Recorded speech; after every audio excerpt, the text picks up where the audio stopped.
What's going on, everybody? It's Davey from the 80s, and you're now entering the Cinema Chop Shop. So park your ass right there. And while you're there, don't forget to hit the like, the share, and the subscribe button. Also, if you check the link below, you'll see a Patreon account. You click, you become a member. All you got to do is try, recommend movies and music and trailers me to react to. So click the link. Don't forget to subscribe. Now, with that being here, we are here today to review Elvis. This movie is directed by Baz Luhrmann. Ramen, whatever his damn name is, Top Ramen, whatever, we don't care. We're going to go ahead and review this damn movie about this man. Now, I know he did Romeo and Juliet with Leonardo DiCaprio. Love that movie. He did Moulin Rouge, and he did The Great Gatsby. So the man has kind of like a visual taste. He has an eye, all right? So me personally, I thought, well, maybe this is going to work, but I'll get to that later. Now, here we go. Elvis 2022. What do I think, right? So off the gate, I'm gonna tell you, I really thought that this was gonna be a front runner for best film of the year. Biopics are always the safest bet, especially when it's in regards to movies, because it's not really, you don't really have to think that much. It's not really much script that you have to write. It's not that many, you don't have to sit in a room and come up with freaking ideas. The story's already there for you. And especially if you have some sort of love or interest for that character, it makes the work a lot more easier. So I thought that this was going to be an easy, solid home run for anybody. An Elvis Presley movie, easy, right? Wrong. Anyway, this movie is basically highlighting the essential moments of Elvis Presley's life, right? Um, I mean, that's like the synopsis. Like, what do you want? Like, seriously, it highlights the career of Elvis Presley from the beginning to the end, right? But does it do it in a fluid manner? So let's go ahead and go into the pros in this movie, right? Sorry about that if you guys hear the paramedic or the ambulance in the background. They're coming to get this movie because it's about to get bodied. Anyway, Austin Butler. Austin Butler as freaking Elvis Presley, fan freaking tastic. That man needs an award simply for just being Elvis. And it sucks, and it really sucks that I feel like his talent was wasted on this movie. But dude did an amazing job as Elvis. He was believable. He looked the part. He sounded, and if he did the songs himself, the song sounded good. The dude was an amazing Elvis. He was the only reason that this movie was watchable. I feel so bad for that man because he did such a freaking good job on this movie, but I really feel like he wasted his talents on this movie. And it's not, and the critiques that I'm about to give you about this movie, the things that made it very flawed, they're not going to be as straight cut as you think, right? So we'll get there when we get there. But mostly the music in this movie was freaking fantastic. It sounded authentic. It sounded like Elvis. I don't know if that was real renditions of Elvis or if they really had somebody sing it, but kudos to them for getting that done. The freaking movements that he was doing, the costume design, the set designs, everything was on point. Every actor in this movie did a pretty damn good job. My wife wasn't a fan of Tom Hanks in this movie, but I think he did a pretty good job as the Colonel, Elvis Presley's manager. Now, overall, like I said, with all those things in consideration, you're probably sitting there thinking like, well, damn, like this sounds like a pretty damn good movie.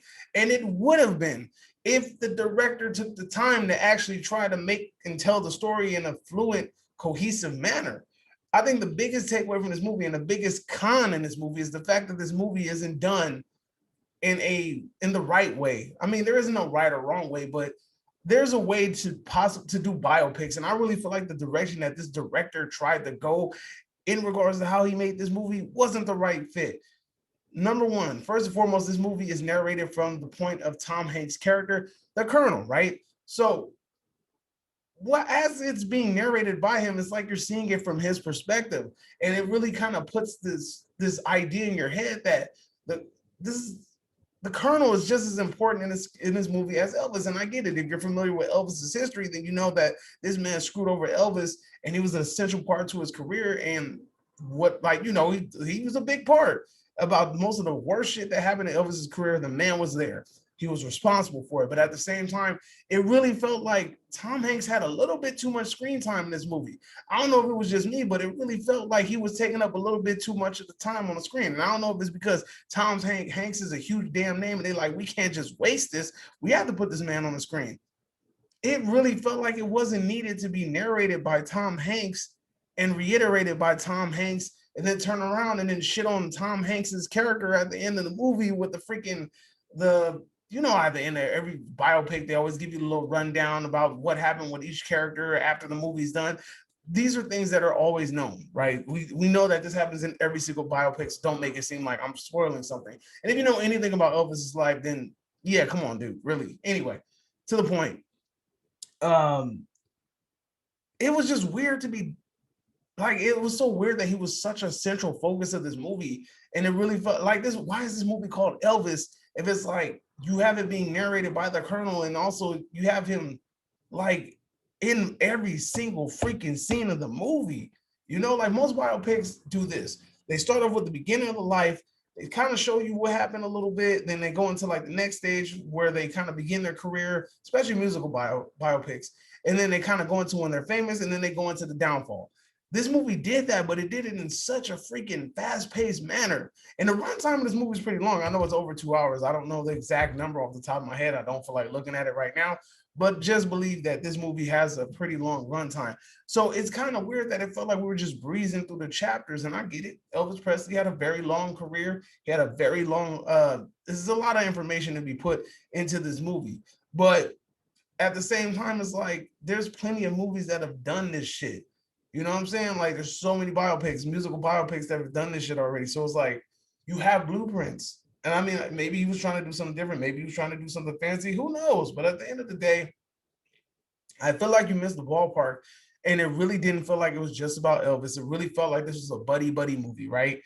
Like, I don't know, why don't you just call it the Presley estate, or I don't know, the trials and tribulations of Elvis? Like, you calling it Elvis made it seem like I was going to get a movie about Elvis. When we watch movies, especially biopic movies, we're really following the central characters of the movie. It wasn't really about him, man. I'm telling you, it really felt like it was about the manager, like just as equally, or even though sometimes more than Elvis. I don't, it was just the way that they structured this movie. It just didn't flow right. It didn't flow right at all. It really felt like we were just glazing over things and kind of like zooming from one part to another. And then it was like, we had like, it felt like it took, instead of going over important key events in his life, right? It felt like we got montages of certain things. And it was just like, look, we didn't need to get Elvis in the military, right? I'm not really spoiling anything, but we didn't need to get a part with Elvis in the military. You could have, like, I get it. That's how he met his wife or future wife, et cetera, et cetera. Which, by the way, you didn't even keep it a bug because Elvis was what, 20 something, and his wife was like 14, or his girl was 14 at the time. Y'all could have, come on, y'all really tried to. You tried to. I see what you did there. You didn't want the audience to know, but come on, bro. The girl was like 14 at the time. Elvis was like 24. Come on, you didn't show that. Anyway, to the point, there's just so many things that just got glazed over and glanced over and kind of like skimmed over.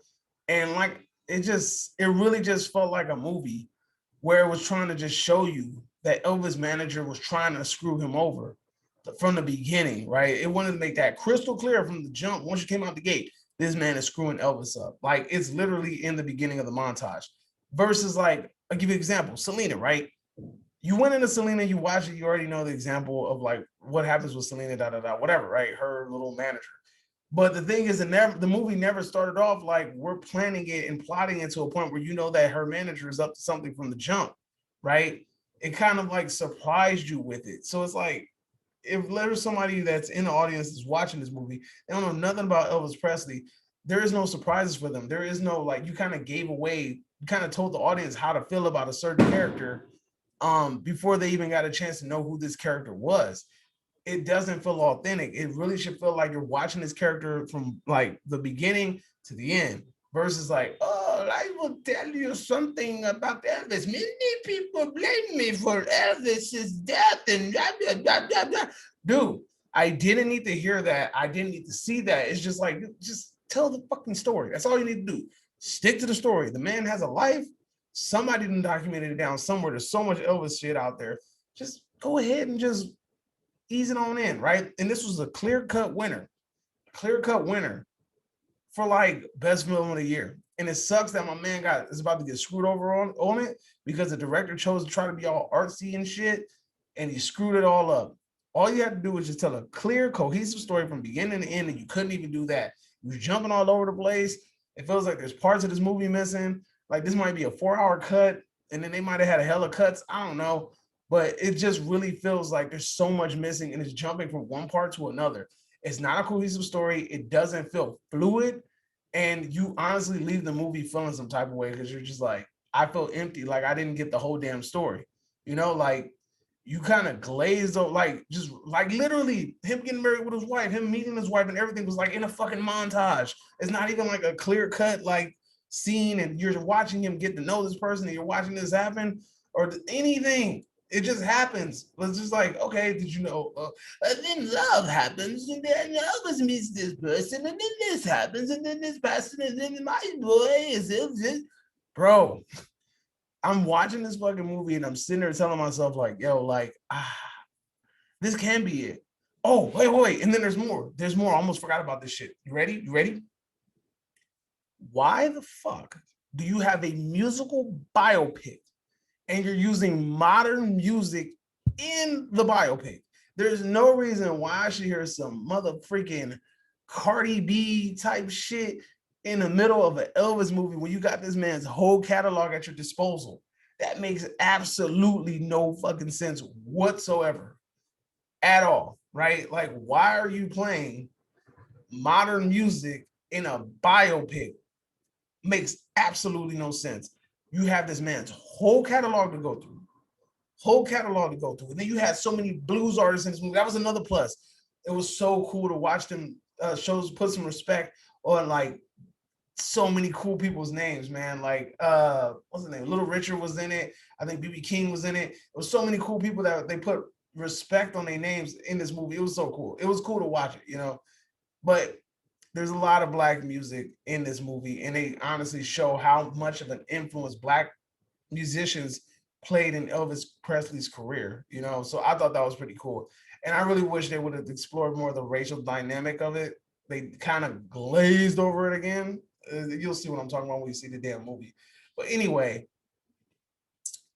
that shit made absolutely no sense for them to play modern music in a biopic. Like, why do you need to give me a modern remix of Hound Dog or Blue Suede Shoes or something like that? I don't just play the original track. Don't need all the cutesy shit.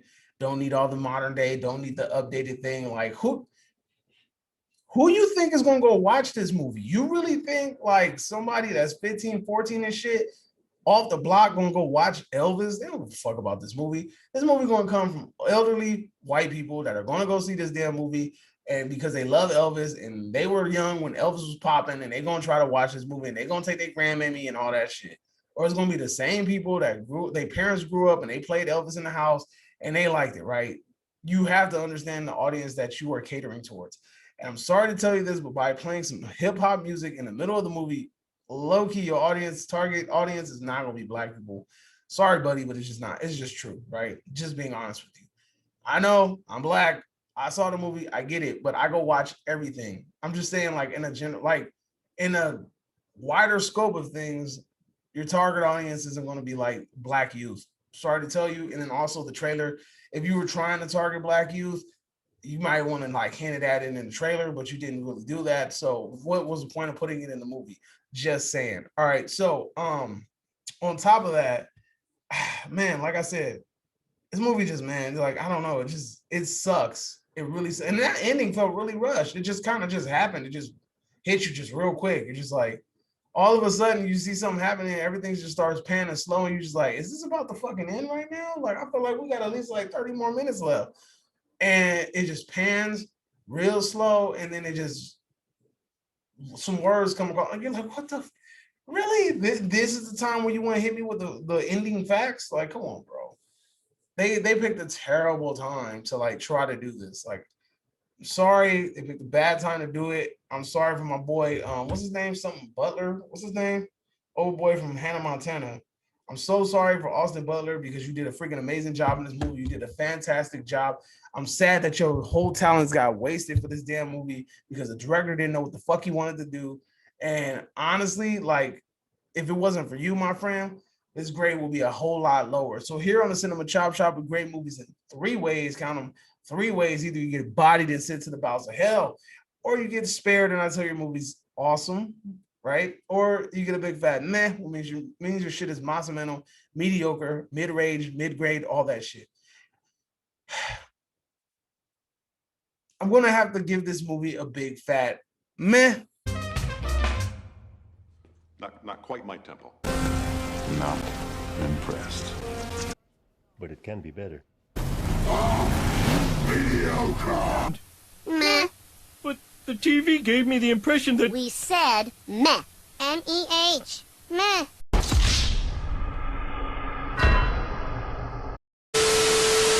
I know. You guys heard me. You're like, dude, you just shat on this movie. You just took a big ass dump on this movie. Why would you give this movie a meh? Because of Austin, bro. His job as Elvis is the only thing that saved this movie even remotely. And it sucks that it was wasted. It sucks that it's going to be overshadowed because this director wanted to get too fancy, get too cutesy. All you have to do is just stick to the typical biopic format, bro. Like, it's not that complicated. You don't have to like wow the audiences. Just tell them a cohesive story about the person that they love, and everything else is cool. Like, we don't need all the extra shit. Just keep it simple, stupid. Just keep it pushing, right? But alas, this is what we got. We're gonna have to deal with it. It ain't as good as it should have been, but it's definitely something. It's definitely something that I would recommend watching if you're an Elvis Presley fan, because Butler does an amazing job as Elvis, and I can't praise that man enough. Like, literally, the dude has like the performance of the year type shit. He did a fucking fantastic job as Elvis. I'm like, hats off to the dude. Like, literally, hats off to you, man. You know, you did a very good job. I'm not going to take any of that away from you. You did a very good job, and that's the only reason I'm even bumping up the grades to this movie. Because if you weren't in this movie would have been trashed by soda and got thrown in the garbage can. I would have had to just go ahead and put that shit where it belongs, in the grave. But because of you, because, you know, you tried, I didn't spare it, but I give it a meh. You know, that means it's all right, but could have been better. And I really say that, like, it really could have been better. They did so amazing with the costume designs, the moves, the music, some of the music. And they threw all that away just trying to be like fancy cutesy and shit, you know? And it's like, there was no resolve in this movie. There's no like downward spiral in this movie. Like, we all know that Elvis Presley dies like in a downward spiral. Like, the dude's like on top of the world, and right? And it's crazy because it's like, the one thing you could have did was you could have kind of like showed his descent. You get what I'm saying? Like, yeah, they did some things, they did that thing, but at the same time, it's like, you need to kind of show off that this man was becoming a fucking pill pop maniac, right? And in that way, the audience would kind of understand what's to come versus just like, oh man, they're doing this, they're doing that. And then, oh, I seen them do that once. I seen them do that twice. Okay, all right, well, all right, whatever. You have to set the shit up right. If you're going to do it, you got to do it right. You know what I mean? Like, that's like watching a Jimi Hendrix biopic and you only seen him do drugs like one time in a movie. When you know that doing drugs is a big part of fucking Jimmy's life, let's not bullshit, right? You know it's a part of his life. Why are we shying away from it, right? You know there was a lot of controversy around Elvis about his impersonation of Black artists or his influence from Black artists. You didn't even explore that shit like that. You know, like, you showed his appreciation, his love, his enamor for Black artists, but at the same time, you didn't show like how people really lashed back at him. You sort of, but not really. You fucking bitched out. I'm just saying, like, you didn't go all in. You could have just kind of like, you know, tried to save the man's grace, because a lot of people are saying Elvis Presley got a bad history, you know, a little racism shit, you know, but you didn't do it. You didn't do it. You had an opportunity to do something big and you bitched out. Like, let's keep it a buck. Bitched out. You're trying to be too fucking cutesy and shit, and you made the movie you made it unwatchable in some regards. Like, I really would love for this movie to been as good as I thought it was going to be. Because watching the trailers, man, I was like, you got Tom Hanks. You got the little boy right here that look just like Elvis. The man sounds like Elvis. The man moves like Elvis. The costume looks like Elvis. All you got to do is play Elvis's music. This shit is A+ easy, right? Easy money. Motherfucker was like, yo, you know what? I don't want to go that route. I want to go ahead and go this route. And because you tried to do something different, sometimes it just pays off to stick to the simple format. Don't try to like reinvent the wheel, homie. Just make the damn wheel. It rides, we good. That's all you need, right? But anyway, that's my review. Let me know if you agree or disagree, whatever the case may be. Drop it in the comment section down below. And you are now exiting Cinema Chop Shop. Hope you guys are having a magnificent day. Adios, homies.